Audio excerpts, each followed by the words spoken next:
दोस्तों एक एक्सपीरियंस एक अनुभव आपके साथ शेयर करना है। अभी अभी योद्धा बैच में रेगुलर महारम जो हमारा भी कनेक्टिव बैच चल रहा है, बोर्ड एग्जाम 2025 अकाउंट का सम हम सॉल्व कर रहे थे, जैसे आपको पीछे दिख रहा है। रियलाइजेशन अकाउंट डिसोल्यूशन वाला क्वेश्चन 3 ये हमने लिया, मैं आपको बता देता हूं और ये पूरा देखना कि क्या गलतियां आपको नहीं करनी। हमको ना 1 घंटे बाद मैंने मैसेज दिया, बच्चों को अच्छा खासा ज्ञान दिया और कहा कि बेटा अभी करो, 100 में से 100 लाना है तो हमें मेहनत करना पड़ेगा, है ना। और ये गलती तुमने तो लेक्चर अटेंड नहीं किया, बट तुमको अगर यहाँ पे दिखना है सर ये बच्चों ने क्या किया रहेगा, मैं बता रहा हूं। अगर तुमको भाई क्लास तुमने मे बी प्रीमियम बैच में नहीं हो, बट ये इंपॉर्टेंट बात है, ये सुन लो भाई।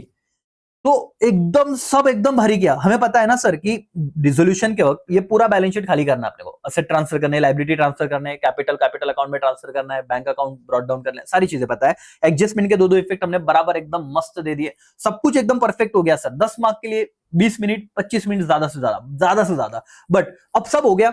हमने टोटल किया दोस्तों, टोटल किया तो बोर्ड एग्जाम 2025 का ये जो रियलाइजेशन अकाउंट का इस साइड का जो मेरा टोटल है वो आया सर 5,83,400। मैंने बच्चों का भाई साहब मुझे ना क्रेडिट साइड का टोटल बताओ, क्योंकि दोनों साइड का टोटल करना है, सीधा कैसे पता चलेगा प्रॉफिट है कि लॉस है, दोनों साइड का टोटल करना पड़ेगा। और यहीं पे टाइम जा रहा था। यहाँ पे गलती क्या हुआ, एक बच्चे ने मस्त वे की मुझे बताया सर टोटल है कुछ तो 40 रुपए से उसने कम बताया, तो मेरा जो लॉस आया वो आया 50,040 और इस लॉस को हमने एकदम कॉन्फिडेंस से बांट दिया।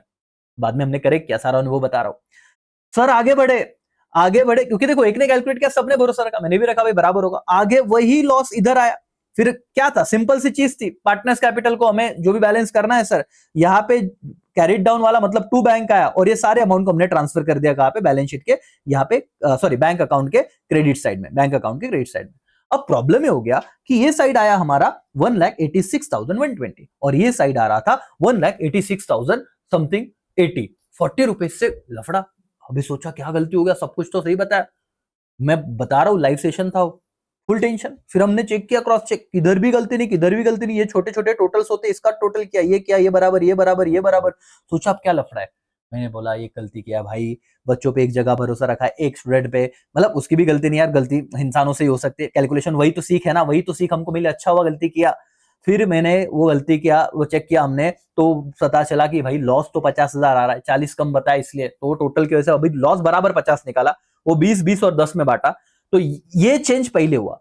सोचो बोर्ड एग्जाम में तुम बैठे हो, एकदम भारी तुमको अकाउंट आ रहा है, कैलकुलेशन का लफड़ा। और कैलकुलेशन कितना भी दिग्गज बच्चा है बेटा, गलती तो वो तुमको ऐसे थोड़ी ना कि तुम ओवर कॉन्फिडेंस में नहीं रह सकते सर। जब क्लास में चल रहा है, तुम ऑफलाइन क्लास रहोगे किधर भी, तुम कैलकुलेटर पे कर रहे हो, तुम अकाउंट पढ़ रहे हो, तुम सिर्फ देख रहे हो कि हाँ ये अमाउंट इधर गया, ये टोटल हुआ। भाई देखने से कुछ नहीं, वहां पे मेन टास्क है कैलकुलेशन, फास्ट कैलकुलेशन विदाउट गलती। यहाँ पे एक गलती हुआ, बाद में हमने सुधारा, तो यहाँ पे मुझे क्या ऐसे इरेज करना था, मेरे लिए काम आसान है, ऐसे हटाया, वापस लिख दिया सर 2:2:1 था, 20,000 20,000 10,000। यहाँ पे बदला, दूसरा बदल किधर हुआ सर, दूसरा बदला हुआ इधर रियलाइजेशन अकाउंट, क्योंकि लॉस इधर ट्रांसफर किया। मैं तो यहाँ पे इरेज करके मस्त वापस से ऐसे लिख दूंगा, बट बच्चे क्या करेंगे सर, उनको लिए तो जगह ही कम हो जाएगी। मतलब सोचो तुम एग्जाम के मेन आवर्स में, अगर तुमको रिजोल्यूशन पूरा आ रहा है, पूरा कंसेप्ट क्लियर है, बट एक गलती हुआ, बाद में तुम ढूंढा, बाद में वापस करेक्ट कर रहे, कितना टाइम जा रहा है, कितना पैनिक सिनेरियो क्रिएट हो रहा है वहां पे। अगला पेपर बाकी है सर, एक गलती, फिर अभी ये करके ये पूरा बैंक, फिर ये भी तो बदला क्योंकि ये भी तो गलत आ गया था, फिर ये सब सुधारा, फिर इसके बाद ये सब एकदम परफेक्ट लिखा सर हमने। ये लिखने के बाद फिर इधर ट्रांसफर किया और फाइनली हमारा बैलेंस शीट टैली हुआ 1,86,120। बट इसमें हमारा लर्निंग क्या था, पहली बात तो भरोसा नहीं करने का, खुद से कैलकुलेट करो। अच्छा, खुद से कैलकुलेट करते भी गलतियां जब होती, एक छोटी सी मिस्टेक पूरा सम बराबर कितना लफड़ा कर दिया।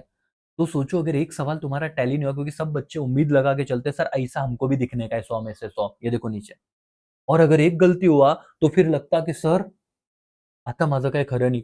भाई वो 3 घंटा सबसे वर्स्ट होता है, अगर तुम्हारा कोई चीज टैली नहीं और तुम बहुत ज्यादा एकदम भाई फुल मेहनत करके साल भर हर एक एग्जाम में तुमने हर एक होमवर्क में टैली किया, कि इसका सर सॉल्यूशन क्या है, प्रैक्टिस करो सर, फटाफट कैलकुलेशन की प्रैक्टिस करो। एक पेज सर गया चलेगा, रफ वर्क करो, हर एक छोटे छोटे स्पीड बढ़ाओ, है ना। आपको एडमिशन रिटायरमेंट डेथ में राजा, यहाँ पे ज्यादा ही दिक्कत आएगी। आपको यहाँ पे ना पीएसआर में डिस्ट्रीब्यूट करना है, वो आगे ट्रांसफर करना है, और ये करना है तो करना है, इसमें कोई शॉर्टकट नहीं है। तो इसके लिए मेरे सारे बच्चों से एक कहना है, जो हमने किया, हमने तो फाइनली टैली किया, मस्त 1 घंटा डिस्कशन चला लाइव बैच में, कुछ बच्चे शायद योद्धा बैच में नहीं है, कोई बात नहीं भाई, बट ये लर्निंग हमने जो सीखा तेरे को बता रहा हूँ, तू ध्यान में रख, नोट डाउन कर, अभी भी टाइम है। अकाउंट में ओवर कॉन्फिडेंस में मत जाओ, आ रहा है अच्छी बात है, ये पार्ट 1 स्टेप 1 है, आना चाहिए।